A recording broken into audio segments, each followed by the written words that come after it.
folks, and thanks for tuning in to this segment of our podcast. My name is Michael Moore. Everyone calls me Mickey. Please call me Mickey. I want to tell you a little bit about myself and why I decided to run as a United States congressional candidate in District 5 of Minnesota. For those of you who don't know, that's the district currently held by Ilhan Omar. First of all, I'm a retired business owner. I've had several operations, some more successful than others. Most people know me as the owner of the Braid Factory, since 1995, the largest and most popular exclusive hair braiding salon in our area. I was lucky enough to be able to retire early. And over the last 20 years, I've been approached by literally every political party in our state to engage more actively in politics. As someone born and raised in the 5th District, I'm naturally a Democrat. Because of my age range, my Democratic role models and influences include people like Donald Frazier, Martin Sabo, John Lewis, Paul Wellstone, Sharon Sales Belton. Remember that there was a time not long ago when being a Democrat was a justifiable position to have. Now, unfortunately, none of those people are politically active today, and sadly, many of their ideals have been suppressed. Now, I've always turned down getting involved in politics. It neither interested me, nor did I see any potential future for myself in that arena. For almost 10 years now, I've had a standing offer from a major political party here in Minnesota to run for any office I choose, and I've always said no. Then, on Memorial Day 2020, George Floyd was tragically killed. The very next morning, I was in the Secretary of State's office registering as a candidate for U.S. Congress. As someone with a lifetime of experience in the district, and more specifically, as someone who has a business based on high-end service to the black community specifically.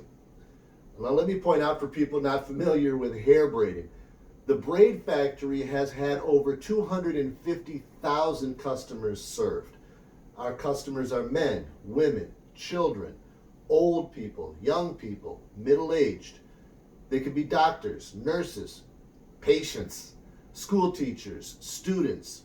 We have celebrities, celebrity athletes, musicians, low-income employees, rich elite business people, police officers, and gang members. Imagine people who are going into court as judges, defenders, prosecutors, or even to be sentenced. Our customers are primarily people of color. Our staff is exclusively African immigrant women. The average amount of time people spend in our salon is over 6 hours. That's average. So for every male customer who can come in and out in less than an hour, we have somebody there getting a style that takes all day long, 10, 12 hours to complete. This means there are few people who have spent more intimate time and energy dealing with the people of color in this district than me. So when I recognized that the killing of George Floyd was going to require a certain type of experience and leadership, I saw that the right person for that role was me. And I thought that a useful vehicle for creating a leadership platform for the district was the campaign for United States Congress.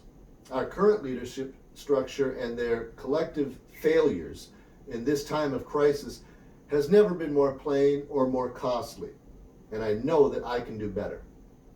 Now, what I thought was going to happen and what really happened turned out to be wildly differing realities. And I don't mind admitting my mistakes or talking about things I did wrong, but in this case, that list is so long and detailed that it would require a completely separate podcast. So let's just chalk it up to my naive belief that all major political parties were created equal. I thought that I would have multiple opportunities to discuss issues and to reach out to the frustrated people to help redirect the overflowing passions of the unheard masses. I thought media outlets would take my intelligent and experienced position, my detailed, reasonable, and meaningful reform packages, my informed and appropriate character, with the same seriousness that they did the other candidates, but they did not. I thought I would be granted some amount of access to radio interviews, newspaper articles, debate opportunities, candidate awareness forums. I was not. I thought people would automatically be drawn to my website, my Twitter account, my YouTube videos. I thought that my long list of Braid Factory customers would be a part of galvanizing the black community behind a candidate that clearly had their best interest in mind. As it turns out, the Braid Factory was closed for a significant and critical period of time. I thought 5 months was long enough to make an impact on the campaign. I thought that a stand on no fundraising at all would be a principled position. That would be some highly regarded idea. I thought that walking the beat and meeting people personally would be preferable to mass media advertisements or mailing flyers. I thought that volunteers would come streaming into my plush Lake Street office and we would run out of lawn signs and t-shirts. While there are lots of explanations and reasons why a lot of the things I had hoped for never really came to fruition, the plain truth is that our campaign never got a proper launch and was never taken seriously by our district. Indeed, the vast majority of people who called me explained that they had never heard of me prior to seeing my name on their absentee ballot. So there's no getting around the fact that the realities of our campaign were much different than my expectations. I knew the fallout of the George Floyd killing would be negative, but I had no way of knowing that the city would protest and riot the way it did, that curfews would be instituted and the National Guard would be called out. Back in June, I still had expectations, I don't call them foolish expectations, that the COVID-19 crisis would be properly handled by the government and that that level of problem would, start to abate. I didn't expect it to impact my ability to door knock throughout the entirety of my campaign, or for every festival and street fair or outdoor activity to be canceled. I didn't expect volunteers to be afraid to come in to work, or for the residents to be afraid to answer their doors.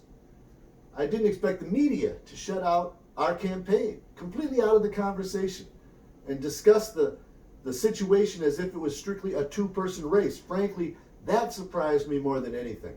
The media coverage, the website, radio, TV, newspaper coverage of our campaign was so minimized and diminished that we were essentially non-existent. To most interested people, we weren't even running. So I never got the exposure for the platforms of important and meaningful reforms and restructures that we had hoped for.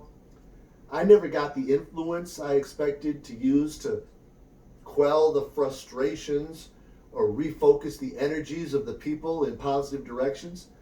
And towards the end of the race, I had resigned myself to accomplishing little or nothing.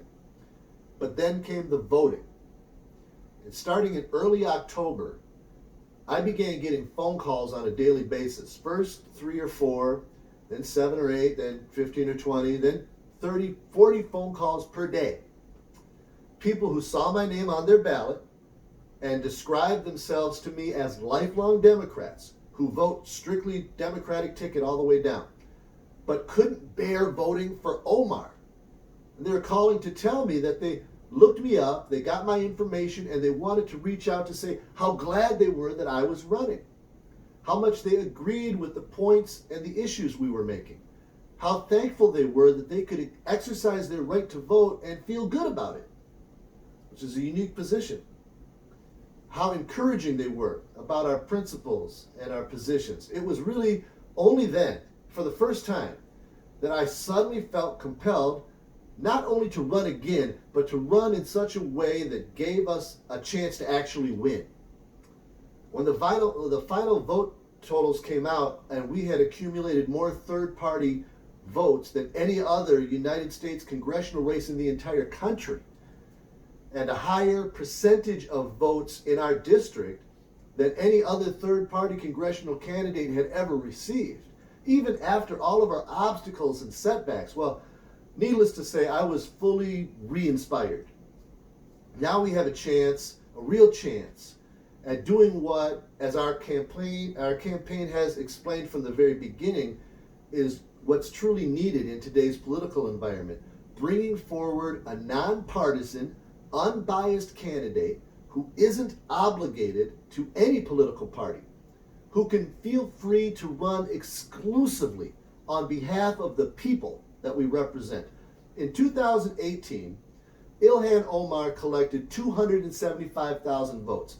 Now, despite our district gaining 50,000 more voters, in 2020, she got only 255,000 votes, a significant downward trend. While we had no funding, no experienced management, a first-time candidate, an extremely limited time frame, tremendous limitations and restrictions, starting from zero with no social media presence, no website, no preconceived preparations, nothing. And we still exceeded everyone's expectations. So we're trending upwards, and quickly.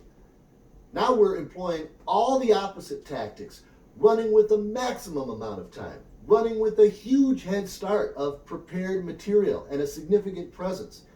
Now we're accepting funding, and we're going to apply it appropriately, including charitable donations. Now, instead of starting totally from scratch, we're building off of our unprecedented success.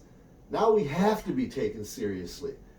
Now we're including experienced professionals on our team, and we're getting a full return on our resources, volunteers, our braid factory customers, 38,000 proven voters, and more. Now, I'd love it if people watching this podcast felt moved to get involved. And this is a movement.